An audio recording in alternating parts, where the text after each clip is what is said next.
Salut les disciples de la boxe, c'est Jean-Charles et on se retrouve pour parler du combat de Tony Yoka. Bah ouais, c'est vrai que on l'aurait presque oublié avec ce week-end de folie qui va arriver. Donc je vous ai fait une vidéo lundi pour vous parler du combat entre Jacobs et Rosado. Peut-être le combat qui va un peu passer complètement à la trappe dans ce week-end. Ensuite, je vous ai parlé de Tyson contre Jones. Et oui, il fallait bien en parler un petit peu. Même si au retour que j'ai parfois dans ce genre de vidéos, ça pique les yeux. Sinon, aujourd'hui, on va parler de Tony Yoka. Et en fait, ce que je vais faire, comme j'ai pas mal réagi déjà à l'annonce de son combat, hein, certains même se sont dit, mais comment ça se fait qu'il a été au courant, qu'il nous annonce avant même Tony Yoka sur les réseaux JC. Eh ben, parce que je suis un sorcier, je suis un magicien. Non, vous voulez savoir en fait la vraie raison. C'est juste que vous vous souvenez de Jonathan, qui était avec moi sur le dernier combat de Tony Yoka. Et j'espère qu'on sera ensemble, pas au prochain, mais au suivant. En fait, lui, il est tellement chaud sur Tony, que si Tony un jour, il va à Carrefour, qui dit pas bonjour à la caissière, je recevrai un message, allez, 10 secondes après, de Jonathan qui me dira « Putain, t'es au courant JC, il se passe ça avec Tony Yoka. » Le gars est trop chaud, le gars est trop chaud. Donc, aujourd'hui, je ne vais pas réagir encore une fois à l'annonce, je l'ai déjà faite. J'ai même dit un petit peu mon avis sur le combat, mon prono. Je le donnerai peut-être en fin de vidéo, histoire de. Mais je voudrais réagir en fait à la vidéo qui est sortie il y a 3 jours sur Canal+, de Tony Yoka. Donc, qui s'appelle Tony Yoka passer un cap contre Hammer.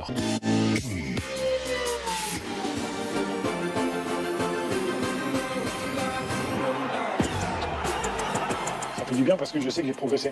Moi je le vois et le truc c'est que le public le voit pas forcément parce qu'il est pas là à l'entraînement, parce qu'ils vont pas les sparring. Et en ce moment ils me voient aller 1-2 fois par an. Avec Dimitrenko ou Ali, j'avais déjà passé un cap. Qui dit j'ai progressé, les gens s'en rendent peut-être pas compte, mais j'ai progressé. Moi je trouve quand même qu'on s'en rend compte. On voit une progression au fil des combats de la part de Tony Yoka, que ce soit l'attitude, que ce soit la technique qui s'affine. Donc même s'il ne montre pas forcément une grande palette technique, c'est-à-dire qu'il ne montre pas tout ce qu'il sait faire, il n'est pas là pour ça quand il boxe, mais sa palette technique, elle s'affine, on voit qu'il est de plus en plus précis, on voit d'ailleurs même qu'il commence à avoir certaines armes qui lui sont propres, notamment l'uppercut, qui souvent lui a permis de faire tourner le combat en sa faveur, les placements sur le ring, un boxeur qui se montre de plus en plus offensif, qui fait reculer son adversaire.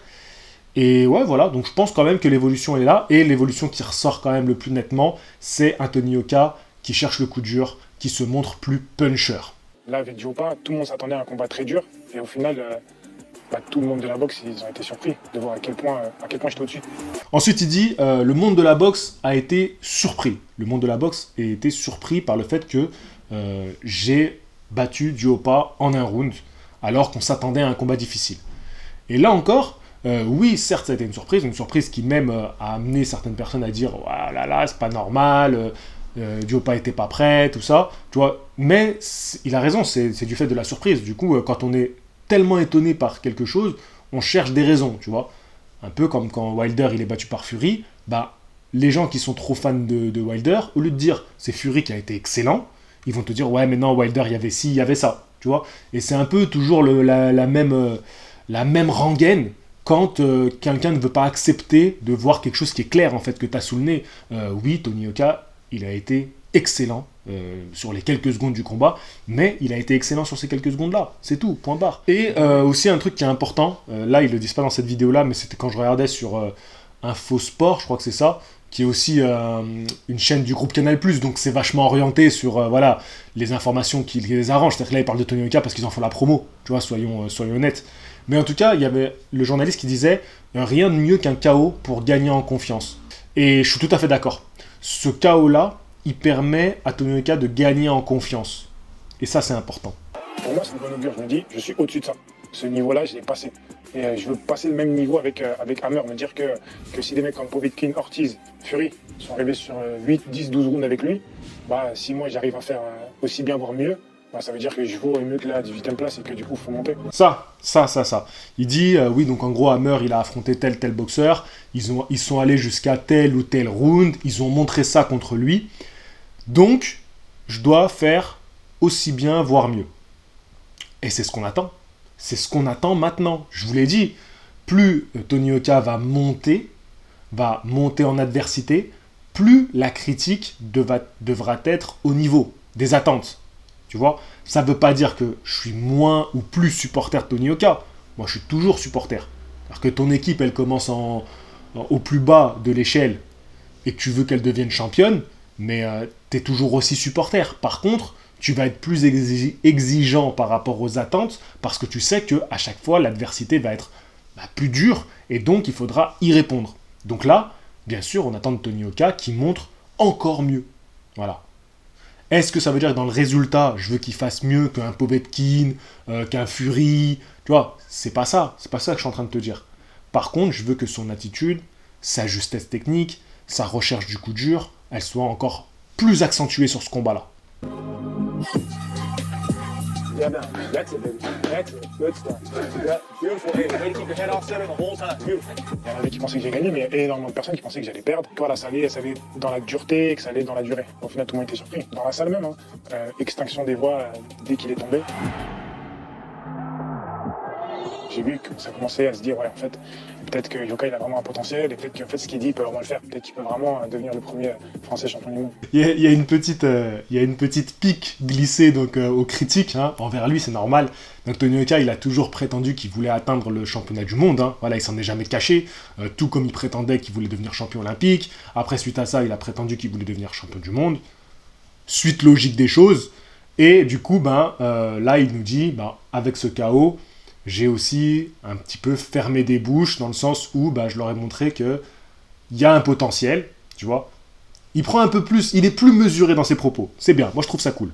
Là, par exemple, dans ma tête, il n'y a que Christian Hammer. Parce que si je me projette, en fait, je vais certainement négliger celui-ci et me dire allez, il faut que je gagne en quelques rounds. Et au final, tu peux faire des erreurs tactiques comme ça. Tu peux te faire surprendre.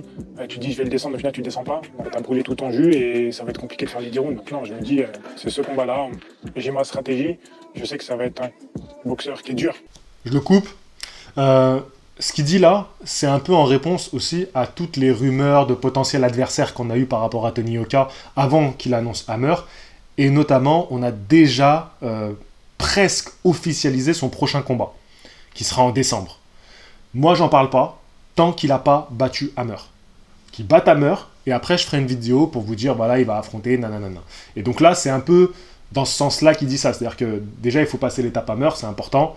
Et ensuite, je me focaliserai sur le prochain combat. Mais en même temps, comme on l'a dit, il a assez perdu de temps. Il est obligé, lui et son équipe, d'avoir un programme de ministre en mode tu vas faire ci, tu vas faire ça, tu vas faire ça. Et déjà commencer à l'anticiper. Obligé. Trop de temps perdu, trop de temps à rattraper. Et il le rattrape très bien. Hein. Franchement, voilà, il l'a très bien rattrapé. Donc forcément, on va faire des rounds. Maintenant, je vais appliquer ma boxe. Je sais que j'ai les atouts pour le battre le 27. Il faut maximiser d'ici la fin de l'année. Et je me dis vraiment, en 2020, il faut que je passe un cap. Il faut que j'arrive aux portes du top 10, 12 mondial pour que l'année 2021, je puisse commencer à faire des gros combats. Bon, hyper raisonné. En fait, voilà, là, tu peux pas lui reprocher de dire ça. C'est-à-dire que là, il est rentré dans le top 20 des boxeurs poids lourds. Ensuite, il dit qu'il veut se rapprocher du top 10. Pas rentrer dans le top 10, il faut être sincère, c'est pas avec ces combats-là que tu mérites d'être dans le top 10. C'est-à-dire que même si BoxRec, avec les calculs mathématiques, le passe, à partir du top 10, on regarde Ring, tu vois, Ring Magazine, et Tony Oka, pour moi, il n'y est pas encore, tu vois, il n'y est pas encore. Il faudra qu'en 2021, faut voir le nom qui va en sortir début 2021. Mais ce qui est intéressant, ce qu'il dit, c'est que là, je veux me rapprocher du top 10, tu vois, 12, tu vois, un truc comme ça serait bien, et après, attaquer fort en 2021. Il dit attaquer avec des combats forts. C'est clair, voilà, c'est clair dans sa bouche. Là, ce sont encore des combats de préparation, dans le sens où qui te permettent de monter. Hammer, c'est un très bon choix. Hammer, c'est un très bon choix pour ça. Bien classé, qui a de l'expérience, qui ne s'est pas pris non plus des dérouillés contre les champions qu'on connaît, qui reste sur des bonnes séries. Parfait. Qui n'est pas un gros danger non plus. Voilà. Parce que Hammer, c'est pas le plus dangereux qu'on nous ait sorti du chapeau, bien au contraire. Stratégiquement, c'est un bon choix. Et c'est ce qu'il faut. Là, on lance vraiment la machine en grosse confiance. Et après, il faudra envoyer un gros message avec ce combat-là. Donc là, de toute façon, je crois que c'est fini. Il n'y a plus rien. Ouais, voilà. Donc, envoyez un gros message parce que qu'est-ce qu'il va y avoir ce week-end-là? Joe Joyce contre Daniel Dubois. C'est aussi l'autre combat du week-end. Malheureusement pour Tony Oka, en termes de médiatisation, stratégie, il y a moins d'engouement autour de ce combat-là parce qu'il tombe sur un gros week-end de boxe. Les gens vont être comme des fous, il y a Mike Tyson qui va boxer, bref, tu vois ce que je veux dire. Donc, Tony Oka, c'est vrai qu'on en parle un petit peu moins. En plus, il a boxé il n'y a pas longtemps, dans la tête des gens, ils se disent « Attends, il y a déjà un nouveau combat, il faut que ça rentre, tu vois. » En plus, avec tout ce qui se passe en France en ce moment, j'avoue que le combat de Tony Oka, c'est pas la priorité pour les Français. Mais en tout cas, dans le monde de la boxe, qu'est-ce qui va se passer? Il va se passer que dans le même week-end, on va avoir le résultat de Tony Oka, donc le dernier champion olympique poids lourd, et on va avoir le petit jeune Dubois qui casse la tête à tout le monde, et Joe Joyce qui était finaliste olympique. Donc, on a 3 noms hyper intéressants ce week-end-là. Il faut envoyer un message. Il faut envoyer un message clair. Il faut que le dimanche, les gens parlent de quoi? Il faut qu'ils parlent du vainqueur de Dubois Joe Joyce contre Tony Oka. Il faut que ce soit ça les commentaires dans les pays anglo-saxons. Voilà. Parce qu'en France, je ne sais même pas si les gens ils sont vraiment trop au courant de l'enjeu du combat entre Dubois et Joe Joyce. Je dis pas vous les gars qui êtes restés jusqu'ici dans la vidéo, mais la plupart des gens, voilà, ça leur parle pas, alors qu'il y a un enjeu de malade avec ce combat-là. D'ailleurs, vous inquiétez pas, c'est la prochaine vidéo qui arrive, bien évidemment. Mais bien évidemment que je vais parler de ce combat, je suis comme un fou sur ce combat-là. Donc, il faut que Tony envoie un message très fort. Attention à ne pas sous-estimer Hammer. C'est peut-être la crainte que j'ai. Voilà, je vous dis la crainte que j'ai aujourd'hui, c'est n'y aurait-il pas un petit excès de confiance? J'ai pas l'impression, parce que je trouve que Tony Oka, c'est quelqu'un de confiant. Voilà, c'est quelqu'un de confiant dans sa manière de parler, qui peut paraître arrogant pour certains, mais sur le ring en tout cas, c'est pas quelqu'un qui se laisse aller à des excès de confiance.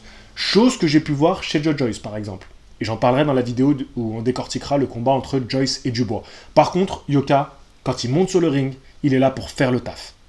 C'est pas un mec qui va prendre de haut son adversaire, il va peut-être le chambrer un petit peu, mais c'est pas un chambrage où il prend des risques inutiles.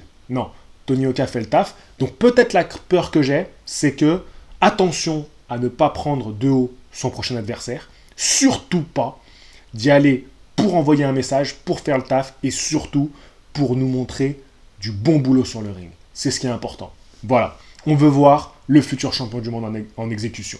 C'est tout ce qu'on demande. Voilà, sur ce, je vous dis à la prochaine. Fighting!